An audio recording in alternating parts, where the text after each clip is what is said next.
Hola, en esta ocasión voy a hablar sobre dos temas en específico, sobre el protocolo IP y el datagrama IP. ¿Sí? Primero voy a comenzar a hablar sobre el protocolo IP. ¿Sí? ¿Qué es el protocolo IP y para qué sirve?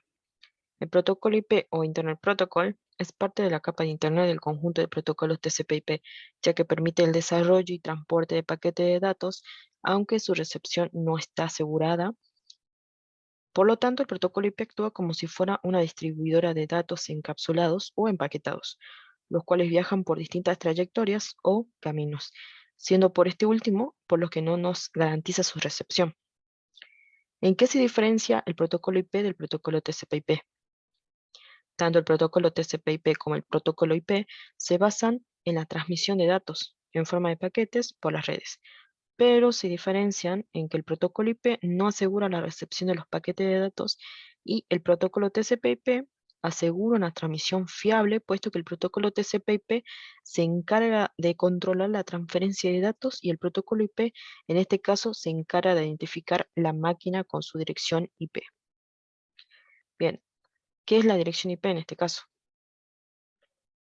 Para que en una red dos computadoras puedan comunicarse entre sí, ellas deben estar identificadas con precisión. Este identificador puede estar definido en niveles bajos, identificador físico, o niveles altos, identificador lógico, dependiendo del protocolo utilizado. TCP/IP utiliza un identificador denominado dirección Internet o dirección IP, cuya longitud es de 32 bits y se divide en dos campos: identificación de la red IP, NetID, o identificación del host, HostID, perteneciente a esa red.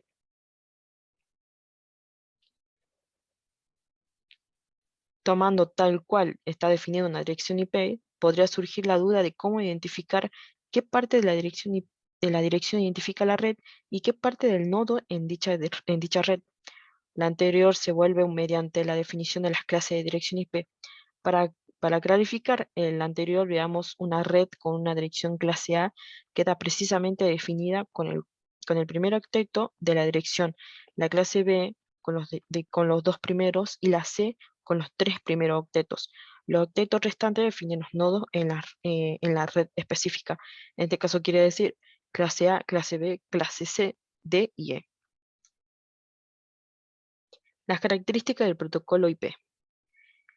Bien, en este caso, una de las características es que el protocolo, en este caso, el protocolo orientado a no conexión, es decir, los paquetes de información viajan a través de la red por diferentes trayectorias hasta llegar al destino, basado en datagramas, es decir, datos empaquetados. Fragmenta paquetes de datos si es necesario y no es fiable.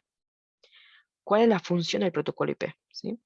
El protocolo IP procesa datagramas de IP de manera independiente al definir su representación, ruta y envío.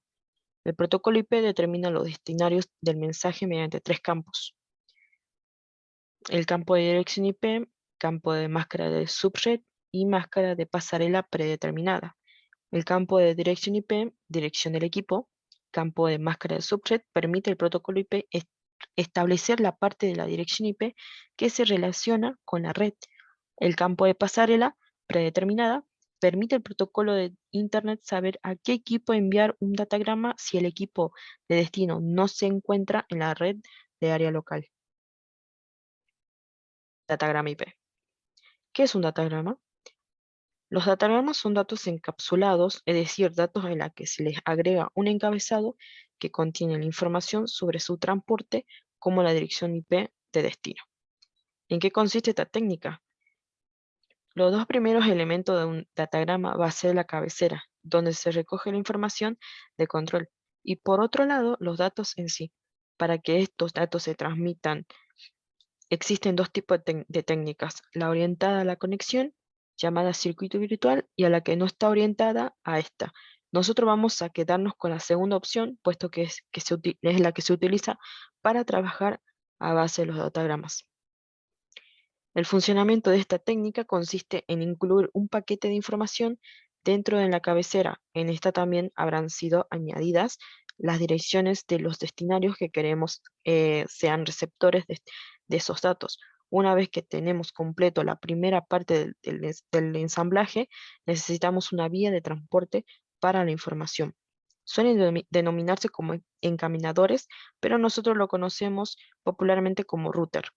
Este es el encargado de llevar esos paquetes a un lado a otro de la red, o lo que es lo mismo, el responsable de que toda la información llegue a todos los usuarios que hemos establecido como destinatarios. Finalmente, para que el proceso sea exitoso, el router debe llevar esos datos hacia un receptor global llamado ETD, equipo terminal de datos, a partir del cual se termina de elaborar la tarea. Para llevar a cabo esta técnica se utilizan el protocolo UDP, siglas que pertenecen al protocolo de datagrama de usuarios. Este se usa porque no suele cargar a la red con una gran cantidad de información y además trabaja de forma independiente al hardware. Pero uno de los principales problemas que plantea es que no garantiza que los destinatarios reciban toda la información correctamente. Este es un ejemplo de un datagrama que tiene 32 bits, tiene un encabezado, tiene lo que es una versión, longitud del encabezado, tipo de servicio, longitud, identificación, indicador, margen del fragmento, tiempo de vida, protocolo, suma de comprobación del encabezado, dirección IP de origen y dirección IP de destino. Y para finalizar, los datos. El significado de los diferentes campos. Para comenzar, está la versión, que tiene 4 bits, es la versión del protocolo IP que está utilizando actualmente. Se utiliza la versión 4, IP versión 4, para identificar la validez del datagrama. Está codificado en 4 bits. Longitud de encabezado, en este caso, es la cantidad de palabras de 32 bits que componen el encabezado. Este campo está codificado en 4 bits. Es importante porque tiene un valor mínimo de 5. Tipo de servicio, tiene 8 bits, indica la forma en la que se debe procesar el datagrama. Longitud total, tiene 16 bits, indica el tamaño total del datagrama de bits. El tamaño de este campo es de 2 bits, por lo tanto, el tamaño total del datagrama no puede exceder los 65.536 bytes. Si se lo utiliza junto con el tamaño del encabezado, este campo permite determinar dónde se encuentran los datos. Identificación, indicadores y margen del fragmento. Son campos que permiten la fragmentación de datagramas. Esto se explica a continuación. TTL o tiempo de vida, que contiene 8 bits. Este campo especifica el número máximo de routers por lo que puede pasar un datagrama. Por lo tanto, este campo disminuye con cada paso por un router y cuando alcanza el valor crítico de 0, el router destruye el datagrama. Esto evita que la red se sobrecargue de datagramas perdidos. El protocolo contiene 8 bits. Este campo en notación decimal permite saber de que el protocolo proviene de datagramas, por ejemplo, ICMP, IGMP, TCP, UDP. ¿Sí? Suma de comprobación del encabezado contiene 16 bits. Este campo contiene un valor especificado de 16 bits que permite controlar la integridad del encabezado por establecer si se ha modificado durante la transmisión. La suma de comprobación es la suma de todas las palabras de 16 bits del encabezado. Esto se realiza en modo que cuando se sumen los campos de los campos de encabezado, en este caso suma la comprobación incluida. La dirección IP de origen contiene 32 bits. Este campo representa la dirección IP del equipo remitente y permite que el destinatario responda. La dirección IP de destino contiene también 32 bits, la dirección IP del destinatario del mensaje. Fragmentación de datagramas IP. El tamaño máximo de un datagrama es de 65.536 bytes. Sin embargo, este valor nunca es alcanzado porque las redes no tienen suficiente capacidad para enviar paquetes tan grandes. Además, las redes en Internet utilizan diferentes tecnologías, por lo tanto, el tamaño máximo de un datagrama varía según el tipo de red, red. El tamaño máximo de una trama se denomina MTU, unidad de transmisión máxima. El datagrama se fragmentará si es más grande que el MTU de la red. El tipo de red MTU en bytes. Tiene ARPANET de 1000, tiene Ethernet de 1500, FDDI de 4470.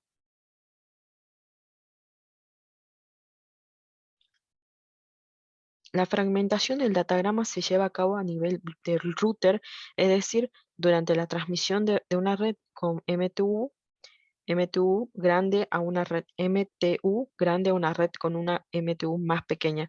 Si el datagrama es demasiado grande para pasar por la red, el router lo fragmentará, es decir, lo dividirá en fragmentos más pequeños que el MTU de la red, de manera tal que el tamaño de fragmento sea un múltiple de 8 bits.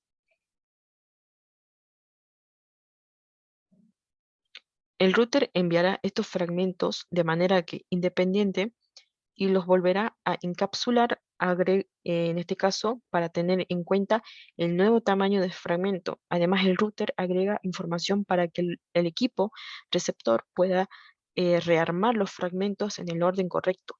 Sin embargo, no hay nada que indique que de los fragmentos llegarán en el orden correcto, ya que enruptan de manera independiente. Para tener en cuenta la fragmentación, cada datagrama cuenta con diversos campos que permiten su rearmado. Campo margen de fragmento de 13 bits. En este caso, el campo que brinda la posición del comienzo del fragmento con el datagrama inicial. La unidad de medida para este campo es de 8 bits. El primer fragmento tiene un valor de 0. Campo, campo identificación tiene 16 bits. Es el número asignado a cada fragmento para permitir el rearmado. Campo longitud total que contiene 16 bits. En este caso, esto se vuelve a calcular para cada fragmento.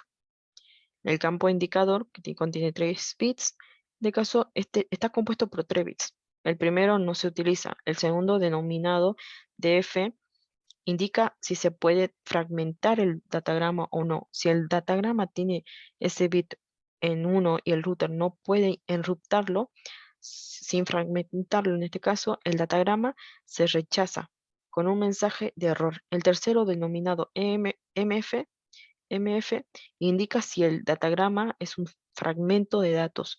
Si el indicador se encuentra en 0, esto indica que el fragmento es el último. Entonces el router ya debe de contar con todos los fragmentos anteriores o con el datagrama no se ha fragmentado. Bien, eso sería todo. Muchas gracias por ver este video y nos veremos para la próxima.